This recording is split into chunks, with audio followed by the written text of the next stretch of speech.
Hello students, बी scholar या चॅनलमध्ये आपलं सगळ्यांचं स्वागत आहे. तर स्टुडंट्स, इयत्ता 5वीची नवोदय परीक्षा आता जवळ आलेली आहे. तर या परीक्षेसाठी आपण एक शेवटचा गेस पेपर म्हणून एक प्रश्नपत्रिका इथं सोडवणार आहोत. तो पेपर तुम्ही सर्वांनी आवर्जून पाहावा, सोडवावा, जेणेकरून तुम्हाला तुमच्या परीक्षेसाठी मदत होईल. तर आपण ही आज जी प्रश्नपत्रिका सोडवणार आहोत, तुम्हाला हे स्पष्टीकरण कसं वाटलं, हा पेपर कसा वाटला मला कमेंट बॉक्समध्ये नक्की कळवा आणि आवडल्यास लाईकसुद्धा करा आणि तुमच्या मित्रमैत्रिणींना शेअरसुद्धा करायला विसरू नका, जेणेकरून तुमच्यासोबत त्यांचासुद्धा फायदा होईल. चला तर मग आपण आता ही नवोदयची गेस प्रश्नपत्रिका सोडवूया. बघा, त्यामध्ये आपण विभाग 1 घेतलेला आहे, खंड 1 मानसिक क्षमता परीक्षण, ज्यामध्ये प्रश्न असतील 1 ते 40 आणि वेळ असेल आपल्यासाठी 2 तास. त्यामधील आपण भाग 1 सोडवणार आहोत. तत्पूर्वी गणितामध्ये याच्या अंकगणित या विभागामध्ये 2 चॅप्टर ॲड झाले आहेत, हे तुम्हा सर्वांना माहितीच आहे. त्यानुसारच आपण हा पेपर काढलेला आहे. तर तीच प्रश्नपत्रिका आता आपण सोडवूया. तर बघा, भाग 1 सूचना दिलेली आहे. प्रश्न क्रमांक 1 ते 4 मध्ये 4 प्रश्न आकृत्या दिलेल्या आहेत. तर या 4 आकृत्यापैकी 3 आकृत्या कोणत्या तरी बाबतीत समान आहेत, एक आकृती त्यांच्यापासून निराळी आहे. तर त्या निराळ्या आकृतीची निवड आपल्याला करायची आहे. आता त्यामधील पहिला प्रश्न बघा. यामधील वेगळी आकृती तुम्हाला कोणती दिसते? तर यामधील उत्तर आहे पर्याय क्रमांक सी. का? कारण बघा तुम्ही या तिन्ही आकृत्यामध्ये हा जो बाण आहे, म्हणजे इथं 2 सर्कल आहेत आणि हा बाण जो दिलेला आहे तो डार्क चौकोनाच्या भागाला, इथं मात्र तसं त्यांनी केलेलं नाही, म्हणून ही आकृती निराळी आहे. त्यानंतर प्रश्न 2 मध्ये बघा, वेगळी आकृती कोणती आहे? तर प्रश्न 2 मध्ये ए ही आकृती वेगळी आहे. त्यानंतर बघा पुढे, आता इथं कारण असं आहे की 3 या आकृत्यामध्ये 2च त्रिकोण जे आहेत ते एकमेकांना इथं छेदत आहेत, इथं मात्र 3 एकमेकांना छेदलेले आहेत, म्हणून आपण ती निराळी आहे. त्यानंतर प्रश्न 3 मध्ये बघा, प्रश्न 3 मध्ये आता हा जो कर्व आहे हा बाहेरून आहे, इथंही आतून आहे, इथं आतून आहे, इथं आतून आहे, म्हणून आपलं पर्याय क्रमांक ए हे उत्तर असेल. त्यानंतर पर्याय क्रमांक 4 बघा, पर्याय क्रमांक 4 मध्ये याची वेगळी आकृती आहे सी. बघा आता कसं, आता हा जो डार्क गोल आहे तो या म्हणजे न रंगवलेल्या गोलाच्या उजव्या बाजूला, इथंही उजव्या बाजूला आहे, इथं सुद्धा उजव्या बाजूला आहे, मात्र इथं सुद्धा काय केलेलं आहे त्याने, इथं मात्र काय केलं त्याने डाव्या बाजूला घेतलेला आहे. त्यानंतर बघा भाग 2 प्रश्न क्रमांक 5 ते 8 मध्ये डाव्या बाजूस एक प्रश्न आकृती दिलेली आहे आणि उजव्या बाजूस ABCD अशा 4 उत्तर आकृत्या दिलेल्या आहेत. तर उत्तरापैकी प्रश्न आकृतीची समान अशा आकृतीची निवड करायची आहे, म्हणजे तंतोतंत जुळणारी आकृती आपल्याला या ठिकाणी शोधायची. आता बघा, याच्याशी तंतोतंत अगदी जुळणारी बाजू आकृती म्हणजे ती आहे पर्याय क्रमांक बी. त्यानंतर प्रश्न 6 मध्ये बघा, याच्याशी तंतोतंत जुळणारी आकृती आहे डी. अगदी बारीक बारीक रेषेकडे सुद्धा तुमचं ऑब्झर्वेशन म्हणजे निरीक्षण असलं पाहिजे.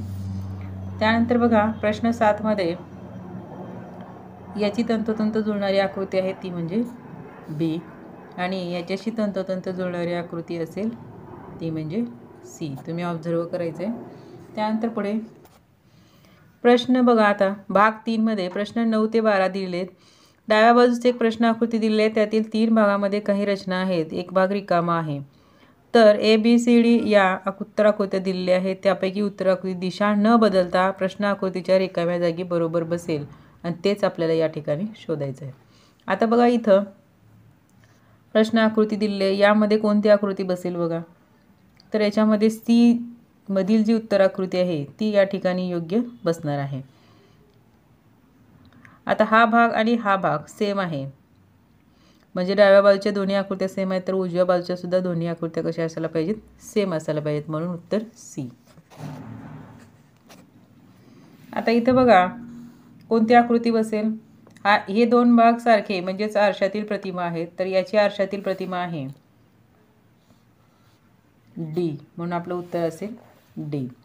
त्यानंतर बघा पुढील प्रश्न, प्रश्न 11ची उत्तर आकृती आहे ती म्हणजे सी. या ठिकाणची उत्तर आकृती बघायची आपल्याला, म्हणजे ही रेष काय होणार आहे, अशीच पुढे जाणार आहे. म्हणजे तुम्ही जर पाहिलं आता तिरकस बघितलं तर ही तिरकी रेष जी आहे ती याची ही आरशातील प्रतिमा आहे, म्हणजे याची आरशातील प्रतिमा इथं असणार आहे. म्हणून आपलं उत्तर काय असेल, सी.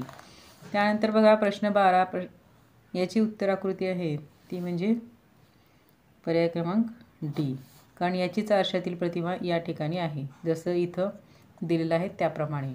म्हणून उत्तर डी. त्यानंतर बघा पुढे प्रश्न 13 ते 16साठी आपल्याला सूचना दिलेली आहे.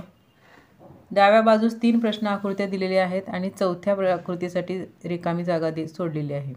तर प्रश्न आकृत्या विशिष्ट अनुक्रमाने दिलेल्या आहेत. उजव्या बाजूला दिलेल्या उत्तराकृतीत अशी आकृती आपल्याला शोधायची आहे जी सोडलेल्या मोकळ्या जागेमध्ये बसेल, म्हणजे ते अनुक्रमे बसेल. बघा आता या ठिकाणी प्रश्न 13च्या आकृत्यांचं जर आपण ऑब्झर्वेशन केलं तर या जागी बसणारी जी आकृती आहे ती म्हणजे बी आहे.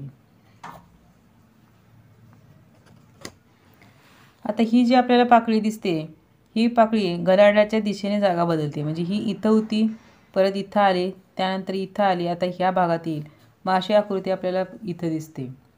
म्हणून आपले उत्तर काय असेल, बी. या ठिकाणी आहे, परंतु काय झालेलं आहे इथं मात्र या ज्या खालच्या पाकळ्या आहेत यांची दिशा मात्र उलट दिलेली आहे, म्हणून त्या ठिकाणी ही उत्तर असणार नाही. त्यानंतर प्रश्न 14मध्ये बघा, प्रश्न 14चं उत्तर आहे आपलं पर्याय क्रमांक डी. कसं ते बघा. आता हा जो त्रिकोण आहे तो घड्याळाच्या दिशेने फिरत आहे. त्याच्यानंतर म्हणजे ह्या ज्या आकृत्या आहेत सगळ्या त्या काय करत आहेत, घड्याळाच्या दिशेने फिरत आहेत, म्हणून या ठिकाणी आपलं पर्याय काय असेल, डी. आणि हा जो मधली जी रेष आहे ती मात्र काय झालेली आहे, घड्याळाच्या उलट दिशेने फिरत आहे. आता प्रश्न 15मध्ये बघा, याचं उत्तर असेल डी, कारण ही जी आकृती आहे ती 90 अंशामध्ये या बाजूला फिरलेली आहे. तसंच ही आकृती 90 अंशाला जर फिरली तर काय होणार आहे, पर्याय क्रमांक डी येईल. त्यानंतर प्रश्न क्रमांक बघा 16मध्ये काय होत चाललेलं आहे बघा, इथल्या रेषा ज्या आहेत त्या कमी होत चाललेल्या आहेत आणि त्यांची साईज ही कमी होत चाललेली आहे आणि वरचे गोल जे आहेत तेही कमी झालेले आहेत आणि इथं अधिक चिन्हांची वाढ होत आहे. आता बघा इथं एकच रेष राहील, त्यानंतर वर एकच गोल राहील आणि अधिक चिन्ह होतील 3, म्हणजे आपलं उत्तर काय असेल, पर्याय क्रमांक सी. त्यानंतर प्रश्न 17 भाग 5 बघा, प्रश्न 17 ते 20साठी सूचना दिलेली आहे की पहिल्या आणि दुसऱ्या आकृतीचा जसा संबंध असेल तसंच तिसऱ्या आणि चौथ्या आकृतीचा असणार आहे, तर तेच आपल्याला शोधून काढायचं आहे. बघा प्रश्न 17मध्ये आता या ठिकाणी असा एक आयत दिलेला आहे, मध्ये रेषा आहेत, तोच आयत इथं दिलेला आहे. त्यांनी फक्त काय केलेलं आहे, तो आडवा लिहिलेला आहे आणि ह्या दोन ज्या आहेत त्या आकृत्या मात्र इथं वाढवलेल्या आहेत. तर आता इथं काय होईल, तो भाग तसाच होईल आणि त्यानंतर वर जे आहे ते स्टार आणि त्रिकोण येणार आहेत. तर आपलं उत्तर काय असेल सांगा बरं. तर आपलं उत्तर असेल बरोबर पर्याय क्रमांक डी, या पद्धतीनं. बघा आता या ठिकाणी स्टार आणि त्रिकोण त्याच जागी आहेत आणि ही आकृती आपण आडवी केली आहे. आता या ठिकाणी रेषा इथल्या खालच्या ज्या आहेत त्या योग्य असणं गरजेचं आहे. आता त्यानंतर प्रश्न 18, तर प्रश्न 18मध्ये बघा 5 आणि 6 दिलेला आहे, त्याच्या काय केले त्याने, आरशातील प्रतिमा घेतलेत. मग याची आरशातील प्रतिमा काय येईल, तर याची आरशातील प्रतिमा असणार आहे पर्याय क्रमांक बी. त्यानंतर बघा पुढे प्रश्न 19मध्ये काय दिलेलं आहे.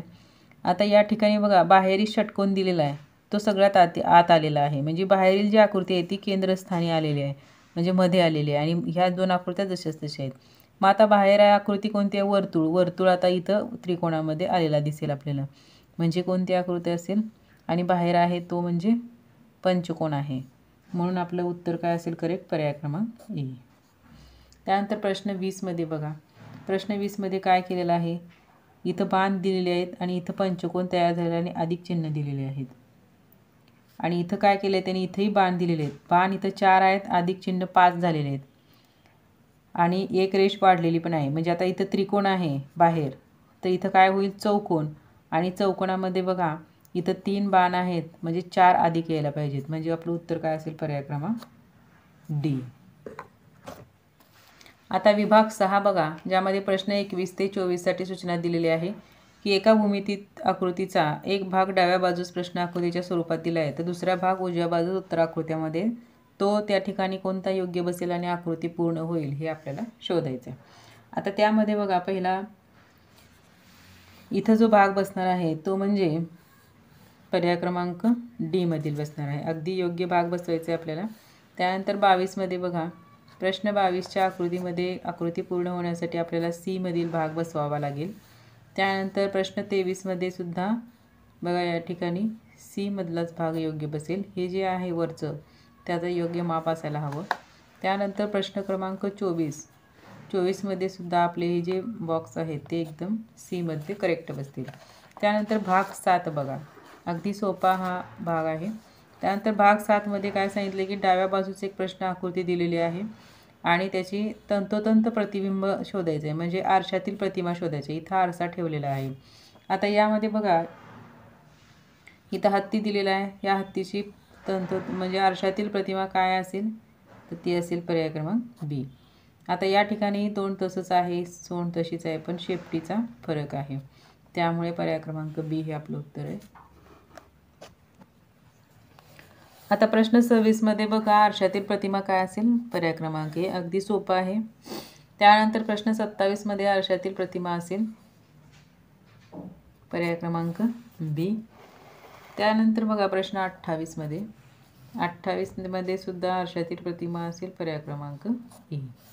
त्यानंतर बघा प्रश्न 29 ते 32 भाग 8 सूचना दिलेली आहे त्यांनी की डाव्या बाजूकडील प्रश्न आकृत्यात दाखवल्याप्रमाणे एका कागदाच्या घड्या घालून त्यांना भोके पाडलेले आहेत. तर अशा 4 आकृत्या उजवीकडे दिल्यात. घड्या उलगडल्यानंतर कागद कसा दिसेल ते आपल्याला उत्तर आकृत्यामधून शोधायचे. बघा आता या ठिकाणी चौकोनी कागद आहे, त्याच्या अशा पद्धतीने घड्या घातलेल्या आहेत आणि इथं भोके पाडलेले आहेत. तर ही आकृती उलगडल्यानंतर आपल्याला आकृती कशी दिसणार आहे तर पर्याय क्रमांक बी मधील प्रमाणे दिसेल. त्यानंतर बघा इथं चौकोनाकृती कागद आहे पण त्रिकोणाकृती घड्या अशा घातलेल्या आहेत आणि अशा पद्धतीने बाणच्या आकाराचं इथं काय पाडलेलं आहे, होल पाडलेला आहे. त्यामुळे आपल्याला आकृती कशी दिसेल बघा. आता आकृती आपल्याला दिसणार आहे पर्याय क्रमांक सी मधील प्रमाणे. आता या ठिकाणी परत चौकोनाकृती कागद घेतले, मात्र त्याचे घड्या अशा घातलेल्या आहेत बघा. तर ही उलगडल्यानंतर याचे जे भोके पाडलेले आहेत ती आकृती आपल्याला कशी दिसणार आहे तर ती दिसेल आपल्याला पर्याय क्रमांक डी मधील प्रमाणे. बघा या ठिकाणी वर त्रिकोणाकृती झालेली आहे आणि खाली आयत, म्हणजे अशा पद्धतीने आपल्याला आकृत्या दिसतील. त्यानंतर पुढे बघा प्रश्न 32मध्ये हा वर्तुळाकृती कागद घेतलेला आहे, त्यांनी अशा पद्धतीने घड्या घातलेल्या आहेत आणि हा कागद उलगडल्यानंतर आपल्याला पर्याय क्रमांक सी मधील प्रमाणे दिसेल. भाग 9 बघा, 33 ते 36 साठी सूचना दिलेली आहे आपल्याला की डाव्या बाजूचे एक प्रश्न आकृती दिलेली असून उत्तर आकृतीत 4 पर्याय दिलेले आहेत. इथं प्रश्न आकृतीमध्ये तुकडे केलेले आहेत, ते जुळवून आपल्याला कोणती आकृती तयार होते ते शोधायचं आहे. आता त्यामध्ये बघा पहिल्यांदा प्रश्न 33चं आपलं या तुकडे जे आहेत हे जोडल्यानंतर आपल्याला आकृती मिळणार आहे ती म्हणजे पर्याय क्रमांक डी मधील. त्यानंतर बघा पुढे प्रश्न 34चे बघा, तुकडे जोडल्यानंतर आपल्याला उत्तर मिळणार आहे ते म्हणजे पर्याय क्रमांक डी. त्यानंतर प्रश्न 35चं उत्तर असेल ते म्हणजे पर्याय क्रमांक ए आणि प्रश्न 36चं आपलं करेक्ट उत्तर असेल ते म्हणजे पर्याय क्रमांक बी. त्यानंतर बघा भाग 10. भाग 10 शेवटचा आहे, ज्यामध्ये सूचना दिलेल्या 37 ते 40 प्रश्नांसाठी. ही डाव्या बाजूस एक प्रश्न आकृती दिलेली आहे आणि उत्तर आकृत्या 4 दिलेल्या आहेत उजव्या बाजूला, जिच्यामध्ये प्रश्न आकृती लपलेली किंवा दडवलेली आहे ती आपल्याला शोधायचं आहे. आता या ठिकाणी प्रश्न आकृती दिलेली आहे, या उत्तर आकृत्यामध्ये कुठं ती दडलेली आहे ते आपल्याला शोधायचं आहे. आता ही जी प्रश्न आकृती आहे ती उत्तर आकृत्यामध्ये पर्याय क्रमांक बी या आकृतीमध्ये दडलेली आहे, ती या ठिकाणी आपल्याला दिसते. त्यानंतर प्रश्न 38मध्ये बघा, प्रश्न 38मध्ये ही आकृती दडलेली आहे ती म्हणजे पर्याय क्रमांक बी मध्ये. या पद्धतीनं आपल्याला ही आकृती इथं दिसते. त्यानंतर प्रश्न 39मध्ये बघा, 39मध्ये ही जी आकृती आहे ती आपल्याला इथं दडलेली दिसते सी मध्ये.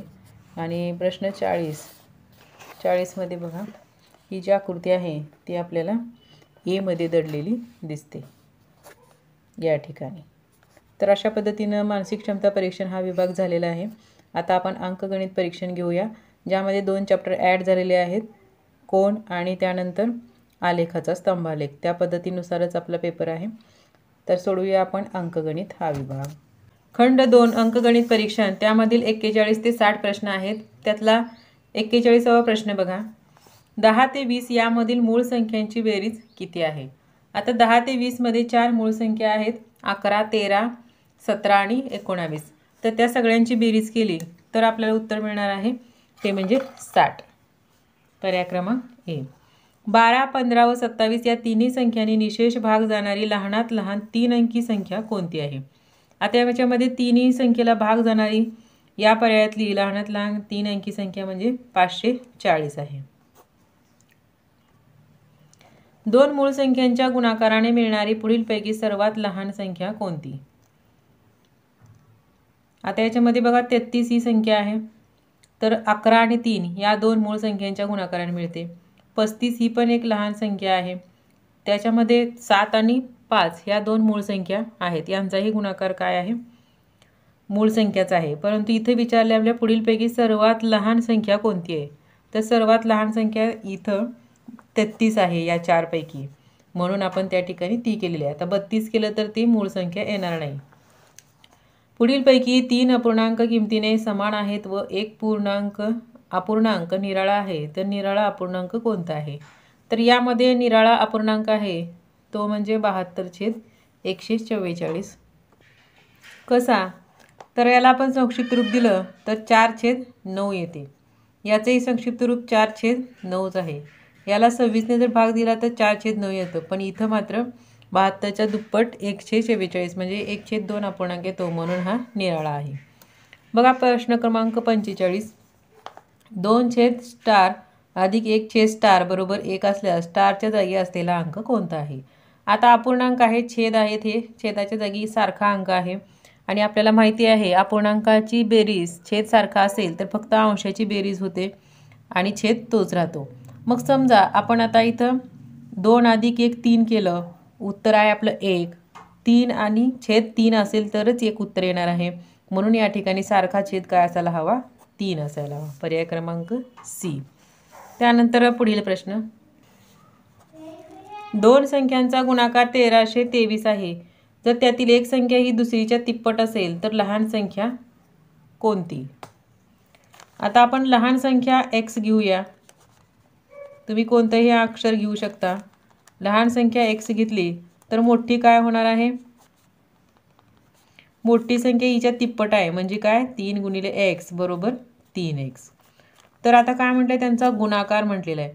ही कंडिशन घ्यायची आपल्याला. x × 3x ही या संख्येचा गुणाकार आणि या संख्येचा गुणाकार बरोबर किती आहे? 1323 आहे. मग आता या दोघांचा गुणाकार केला काय होईल? 3x वर्ग होईल, कारण x × x वर्ग होतो त्याचा, बरोबर 1323. आता 3 आणि x वर्ग मध्ये काय? गुणाकार. मग 3 इकडे गुणिले आहे तर इकडे जाऊन काय होणार आहे? भागिले. भागूया आता 3 ने.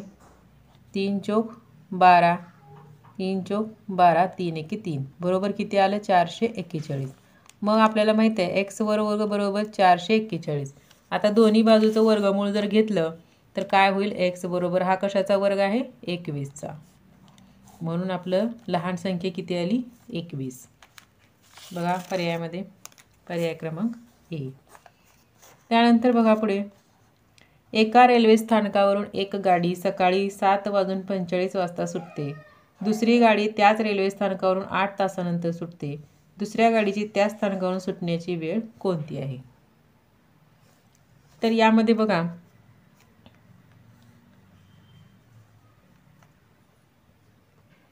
आता या गाडीच्या नंतर 8 तास पुढे गेले तर आपण किती वाजतील? दुपारचे 3:45 म्हणजे 3:45. त्यानंतर पुढील प्रश्न. दुपारी 4:05 ही वेळ 24 ताशी घड्याळात कशी लिहाल? दुपारची 4:05 ही वेळ कशी लिहाल आपण? 16:05 म्हणजे अशा पद्धतीनं. आता इथं PM दिलेला आहे. PM लिहायची गरज नाही, कारण ऑलरेडी हे 24 तासाचं घड्याळ आहे. 16 वाजले म्हणजे दुपारचेच वाजले हे आपल्याला समजतं, त्यामुळे आपलं उत्तर काय असेल? बी. 0.5 अधिक 0.5 अधिक 0.5 भागिले 0.5 बरोबर किती? आता प्रथम आपल्याला काय करावं लागेल? इथं भागाकार करावे लागेल. प्रथम आपण भागाकार करूया. याचा भागाकार येईल 1. आता यांची बेरीज करूया आपण. किती येणार आहे 1 आणि हा 1. 1 अधिक 1 किती झाले 2. म्हणून आपलं उत्तर काय झालं पर्याय क्रमांक बी. त्यानंतर बघा प्रश्न 50. सकाळी 4:40 वाजता घड्याळाचा मिनिट काटा व तास काटा यामध्ये कोणत्या प्रकारचा कोन तयार होतो. आता जर तुम्हाला असा डायरेक्ट उत्तर येत नसेल तर तुम्ही इथं घड्याळाचं चित्र काढून पाहायचं आहे, जेणेकरून तुम्हाला कन्फ्यूज होणार नाही. 4:40 झालेत म्हणजे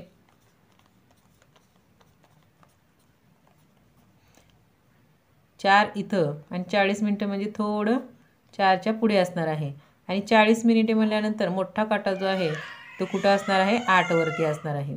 म्हणजे अशा पद्धतीचा कोन इथं तयार झालेला आहे. तर तो कोन तयार कोणता असेल बघा. आता या ठिकाणी आता प्रत्येक याच्यामधला जो कोन आहे तो किती असतो 30 अंशाचा असतो.